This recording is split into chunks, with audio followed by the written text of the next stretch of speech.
Welcome to my video.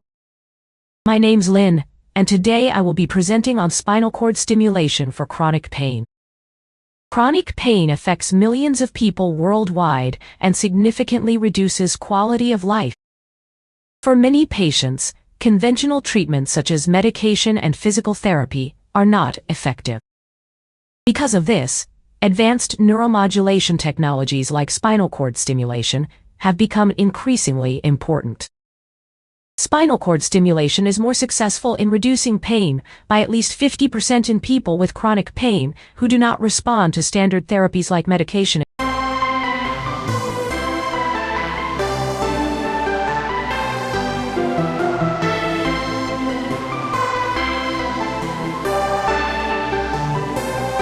In this video, we begin with the clinical and scientific background of chronic pain, including its definition, prevalence, and major causes. Next, the presentation moves to an overview of spinal cord stimulation devices, highlighting their development, key components, and materials. After that, the working mechanism of spinal cord stimulation will be explained, focusing on how electrical stimulation reduces pain perception. The next section covers clinical evaluation, particularly the trial stimulation process and criteria used to determine treatment success. This is followed by a discussion of potential risks and ethical considerations, including device-related complications, informed consent, and long-term response. Then, a brief overview of the market and industrial landscape is presented, introducing major manufacturers and current market trends.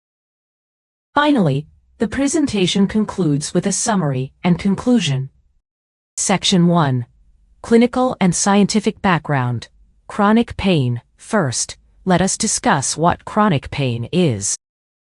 Chronic pain is defined as pain that persists for longer than the normal healing period, typically more than 3 to 6. It may also occur alongside chronic conditions such as arthritis or autoimmune disease. Unlike acute pain, chronic pain does not serve a protective function and often becomes a disease itself. Now, let's look at common causes of chronic pain. Approximately 19.320% of adults worldwide experience chronic pain. The U.S. has the highest incidence of chronic pain in the world, 52.4 cases per 1,000 persons per year. There is a higher prevalence of chronic pain in females, 25.2%, compared to males. Chronic pain prevalence increases steeply beyond the age of 65 years old. Injury is the most common cause of chronic pain. Chronic pain develops after nerves become damaged as a result of injury. One major cause is osteoarthritis, where the cartilage that cushions joints gradually breaks down, leading to inflammation and persistent pain. Another cause is rheumatoid arthritis, an autoimmune disorder in which the immune system attacks joint tissues, causing chronic inflammation and pain.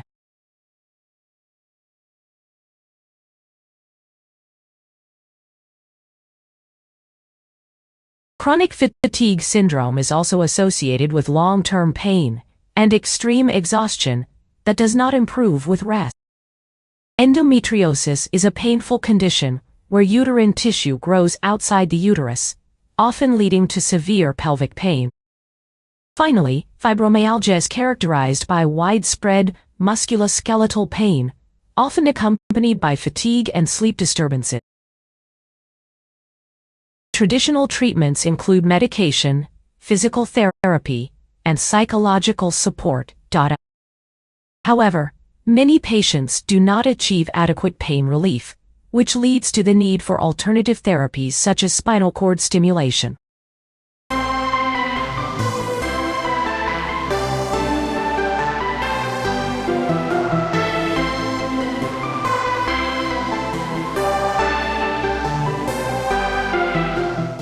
Section 2.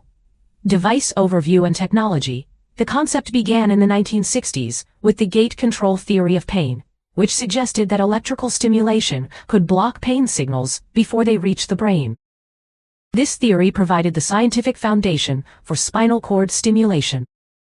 In the 1960s to 1970s, the first clinical spinal cord stimulation device was implanted in 1960. These early systems were basic and limited in functionality, but they demonstrated that electrical stimulation could effectively reduce pain.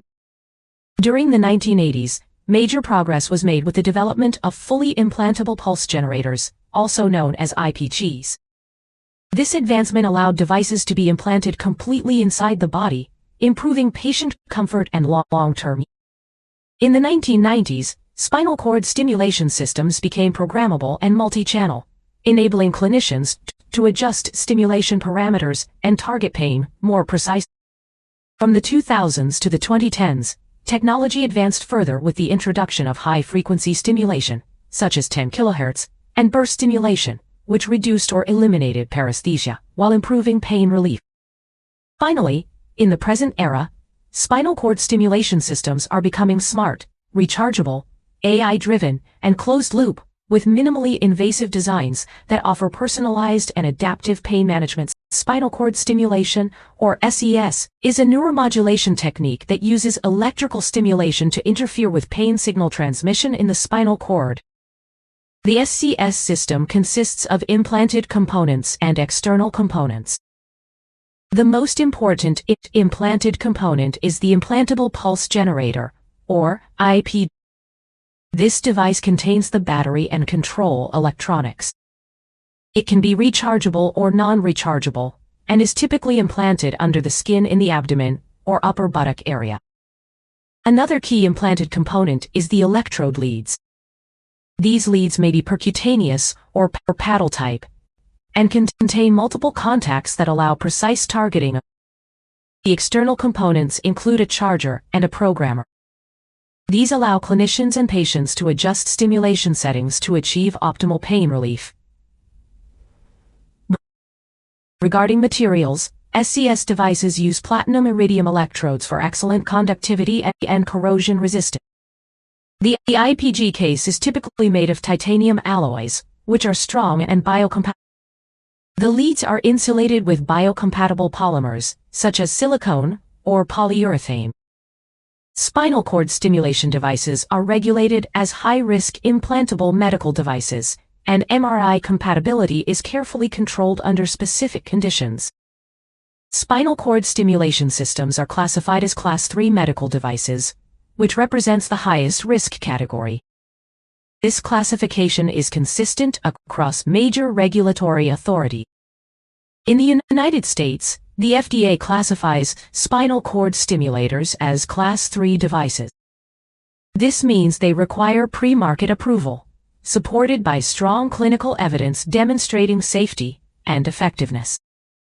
Under the European Union Medical Device Regulation, or EU MDR, spinal cord stimulation systems are also classified as Class 3, reflecting their implantable nature and direct interaction with the. Similarly, in Taiwan, the TFDA classifies spinal cord stimulation devices as Class 3, requiring rigorous evaluation, clinical data, and post-market surveillance. Overall, this strict regulatory classification ensures high standards for patient safety, device performance, and long-term clinical outcomes. Section 3. How spinal cord stimulation works. Next, let's discuss how spinal cord stimulation works.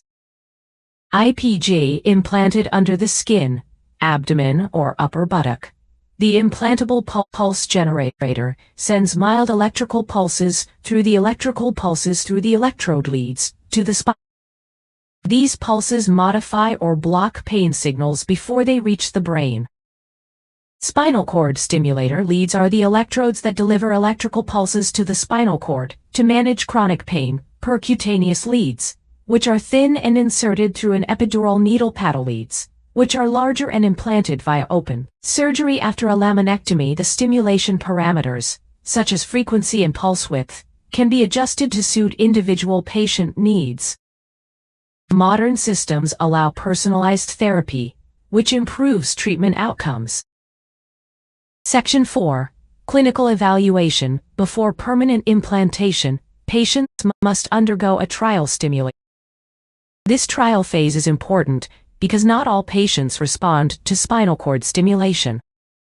The trial usually lasts up to 10 days, during which temporary leads are placed and connected to an external stimulator. During this period, patients track their daily activities and pain levels. Spinal cord stimulation is considered successful if the patient experiences 50% or more pain reduction. While testing how SCEs works for patients, the app will help them track your daily activity and pain levels. Connect with the care team. Learn more about what to expect at each step along the way. At the end of the trial, the patient can review the progress with the pain management specialist and the care team to help determine if SCS is right for the patient. At the end of the trial, the patient meets with the pain management specialist and care team to review the results. If the trial is successful, the stimulator is permanently implanted. Clinical studies have shown that spinal cord stimulation can significantly improve pain control, reduce medication use, and enhance quality of life in carefully selected patients. Section 5. Risks and ethical considerations. Like any implantable medical device, spinal cord stimulation carries potential risk.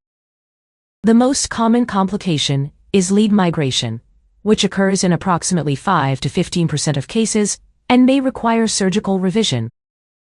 Other risks include hardware failure, such as fractures in the leads, and battery-related issues, including overheating, infection, or device movement. Beyond clinical risks, there are important ethical considerations, often described as chronic implant, chronic responsibility. Patients must receive clear informed consent, including an understanding of surgical risks, the possibility of future revision surgeries, and long-term dependence on device-based therapy.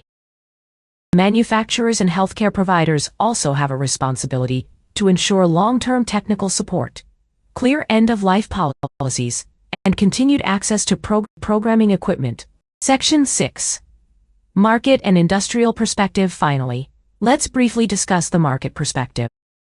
In the spinal cord stimulation market, 4 major companies dominate the industry: Abbott, Boston Scientific, Medtronic, and Nevro. Abbott and Boston Scientific focus strongly on patient-centered programmability and waveform diversity. Medtronic emphasizes system integration and long clinical experience, while Nevro differentiates itself by specializing in high-frequency stimulation technology.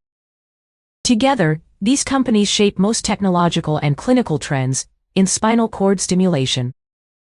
Abbott is a leading medical device company with a strong position in the spinal cord stimulation market. Abbott's systems are known for burst mode stimulation, which mimics natural neural firing patterns.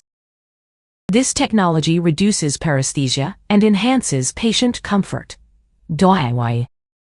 Abbott also offers both percutaneous and paddle leads, providing flexibility in implantations.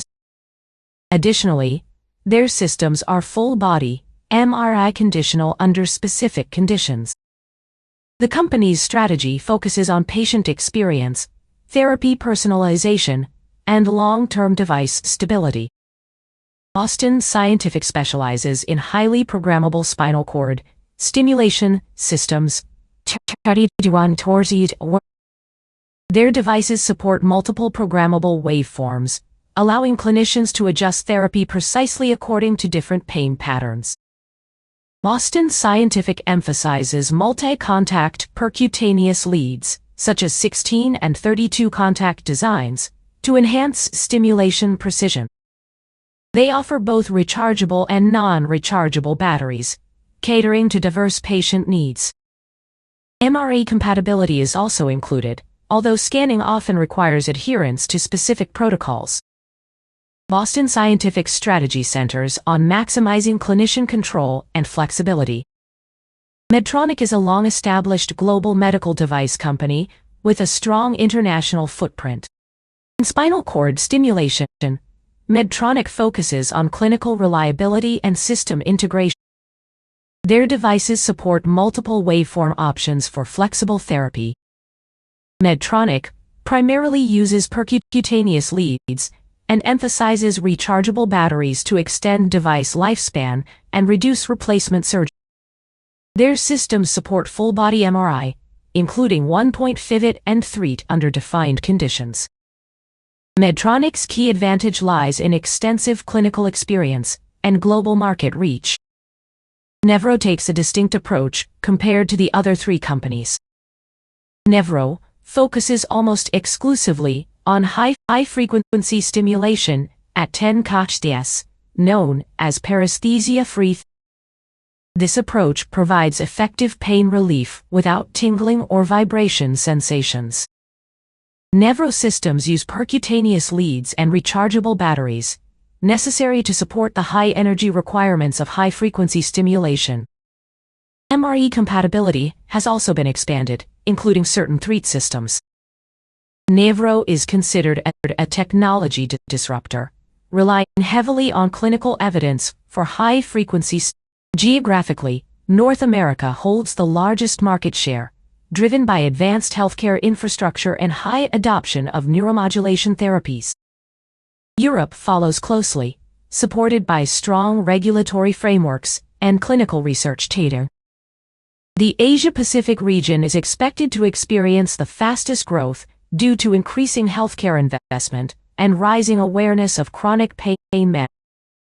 From a product perspective, the market is segmented into rechargeable and non-rechargeable spinal cord stimulation systems.